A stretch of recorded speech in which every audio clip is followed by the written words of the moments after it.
Hi everybody! Welcome back to another crafting class with me, Aviva, your art director from the Asner Family Center. Today we are going to be making something that's going to give all of your paintings, almost all of your paintings if you choose to do it, a little bit of pizzazz, a little bit more of spice, and gives your painting a little bit more depth and kind of like a 3D effect. So we are going to be making something called string art. You can call it like nail art, anything along those lines.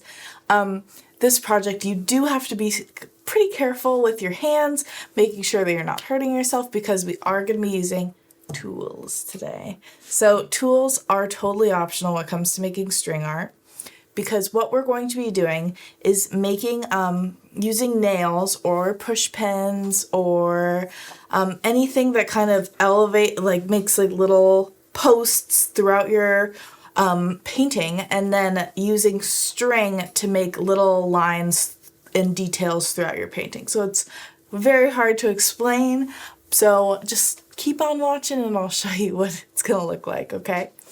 So we're gonna need only a few materials today, and like I said, these can totally be used, different types of materials. You don't have to just use the ones that I'm using, and I'll tell you the other options that you can use. So to start off, I'm using just a canvas to give you an example, but we are going to be needing a piece of wood today. And if you do not have a piece of wood, I just got this from an old desk that was falling apart a long time ago. But it is just a regular piece of wood to paint on. So if you don't have a piece of wood, a cork board would be totally fine if you're planning on using push pins instead of nails. So corkboard and push pins, or if you have a little piece of wood that you're able to paint on, you should be using nails and a hammer. I really think this project is great for getting those little microaggressions out throughout the day. It's definitely very therapeutic. I love hammering things, so this is right up your alley if you're just like me. So I'm using nail, hammer. You are going to be needing some type of colored string. I am using ribbon today. I'm using ribbon because I like how thick it looks. I'll show you what I'm talking about. It gives it a little bit more of a pop instead of using a thin string.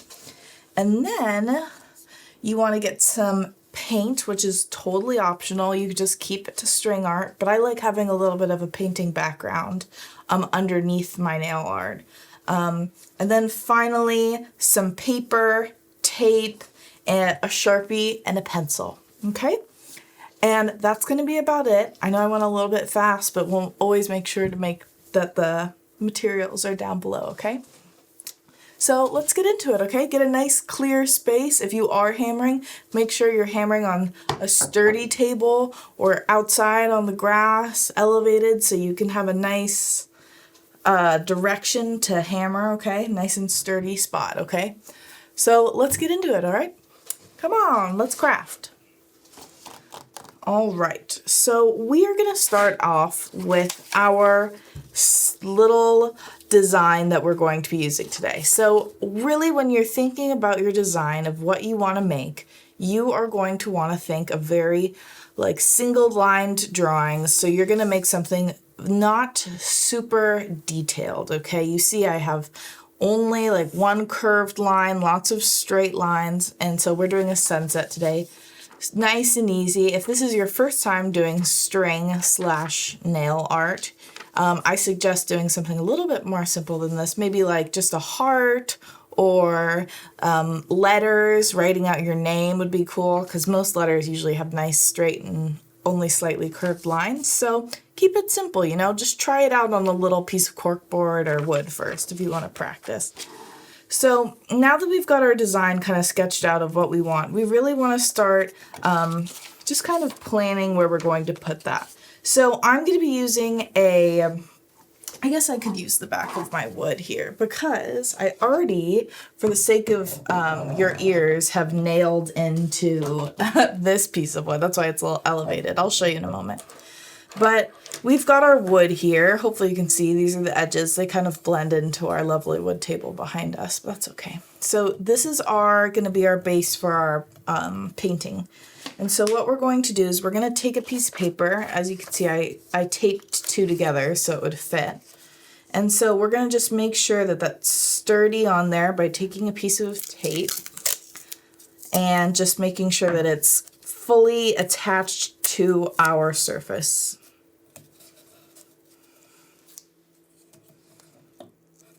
So this part can be sped through probably.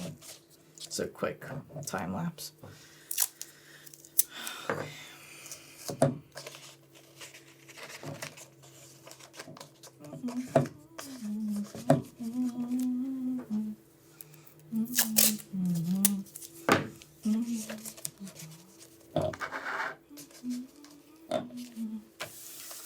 All right, so now that I've got my surface covered with paper, I'm going to start sketching out my design here.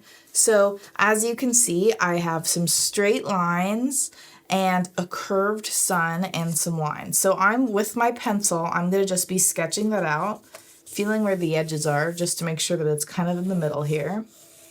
And I'm just going to go for it.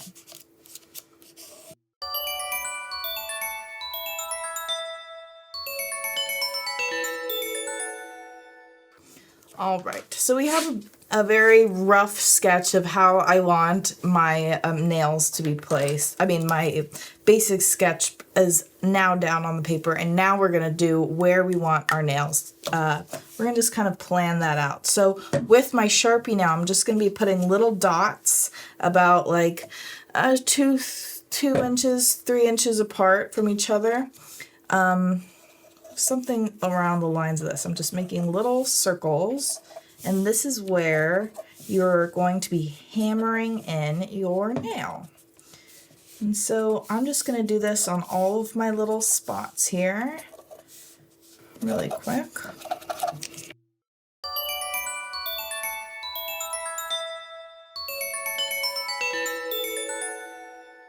All right, now that we've got our little nail plan down here, our little template is set, we can see where we want to place our nails, because once our nails are on there, I'm going to be showing you a technique on how to kind of wrap our ribbon around those nails to give it kind of an elevated painting effect. So like I said, I've already nailed it down, so you can see on the back of here. Hopefully you can get a good look at that. I'm going to just turn it for you. You can see my nails, and you can also see that I have already sketched where those lines go, because what we're going to be doing is, let's say you're at, I'm just going to take this off here for example purposes. Let's say your picture is under here and you've nailed in all of your little nails into our little spots. And then you have this paper stuck under it. All you're going to do is just kind of rip that paper off from underneath it. It should come off pretty easily if you use painter's tape like I do. I did. I suggest not using duct tape because that would make it really hard to kind of rip that off. But now that I've ripped off my paper, all I'm left is with the nails, and I'm just re-sketched over where those lines would be so I can really see where I'm going to be painting underneath it. So now is the part where we get our paint together and we get started on working on the background. So because it's a sunset, I want to make sure that I am getting all these little spots covered in the back, the ocean, the sun, the sky. And so I'm going to do that, and then we'll get to the fun part, which is stringing on the actual ribbon.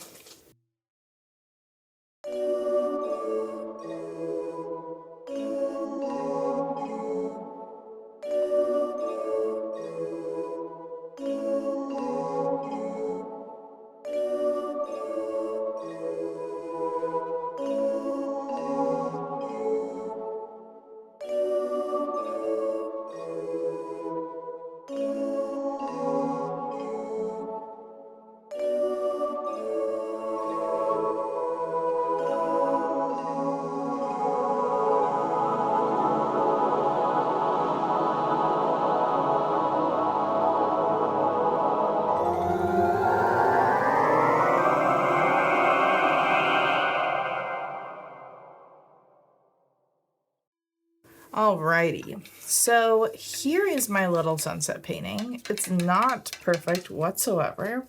I like it that way. I think having your background picture actually be like a little bit messy kind of adds to like the cleanness of like the ribbon lines that we're gonna make right now. You'll see what I mean in just a second. So make sure your paint is clear and out of the way so you don't get any paint on your ribbon, because you really want to make sure that your space is nice and clean. So now is a great time to choose your colors. I have like a, let's see what are my colors I chose for. So I have this like nice seafoam color green that I'm going to be using for like kind of the lines of the ocean here. And then I have a bright yellow for the, do I want to use the bright yellow for, I think I want to use the bright yellow for the rays. And then this kind of like orangey yellow for the actual main like dome of the sun, okay? So the main trick for this is really just kind of starting off with a really small knot. So what you're going to be doing is starting with whichever spot you want. It really doesn't matter. I think I want my like little lines to kind of overlap with the sun. And so what I'm going to do is, I'm going to start with my sun because that's kind of going to be behind my water. So just to start, you are going to have your ribbon on your right side, the opposite side of the side that you're starting on. And you are going to just wrap it around that first little nail here that you're going to be wanting to, whatever color you want that nail to be, you're going to start there. And just make a little knot around it. Make sure you don't bump your painting. You definitely want to wait for this to dry before you do this, but for time's sake, I'm just showing you here now. And it's okay if a little paint gets on your ribbon. It's not a big deal. Okay, I got my knot. You see my ribbon got a little paint on it, but that's okay. Cut off that little extra bit. And then what you're going to be doing is taking your ribbon and wrapping it around once around the top of the nail. So you see I'm going in front and then behind and back to the next one. So in front, behind, around, in front, around. And so it should look a little bit something like this, and it gives your painting this cool like color pop on the top and then a little shadow underneath, which I think is so cool. So since I'm done with yellow, I'm at the end of where I want this yellow to be. You can either go back around, which I'm going to do, or you can just stop it here and have it just be one layer. But I kind of want it to be a little bit thicker, so I'm going to go back around once more, doing the same method. And you're going to be doing this method with the whole thing, with every single color you use.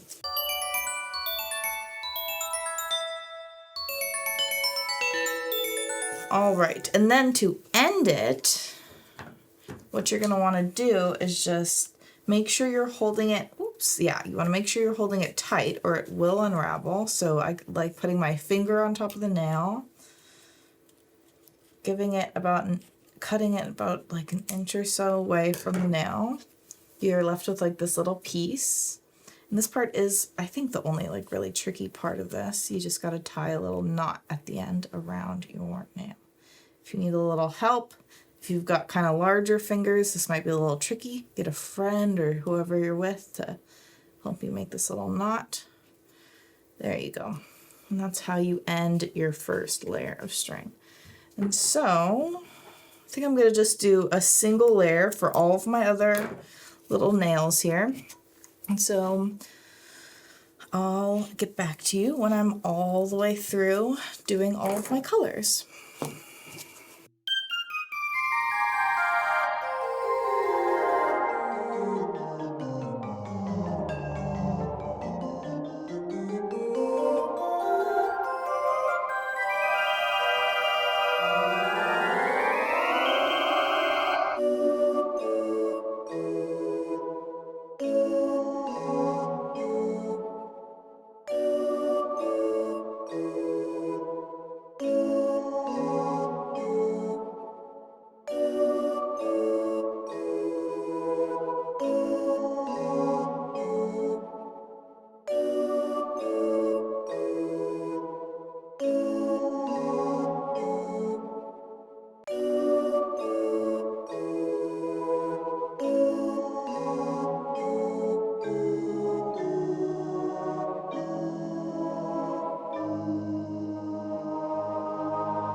All right, so I have finished my last string. It definitely does take a little bit more time than just like adding on like paint lines, but I think it gives this beautiful kind of like pop out 3D definition to your painting that you can't really get any other way. Maybe if you add in actual different like textiles, like clothing, if you added like something like if you were having like a forest thing, you want to add like a butterfly popping out or something, you can even use nails like this to just add it on to kind of lift it off the surface of the painting a little bit. But this is it. This is, I definitely did this a little bit more extravagant than just doing like a nice little single line design, but I like the way mine turned out. I'm gonna give it to my mom because I know that everyone in my family is missing the beach a lot because we haven't had much of an opportunity to go. So I'm gonna look at this and imagine myself at the beach. And I hope you guys enjoyed making this craft today. If you guys attempt to do nail art / like string art, send me your photos of it at my email at Aviva. I always get my own email wrong. Aviva@edasnerfamilycenter.org. Okay? I'd love to see your art. I miss you all so much. Okay? Keep crafting, keep having a good time, and I'll see you next time, okay? Bye!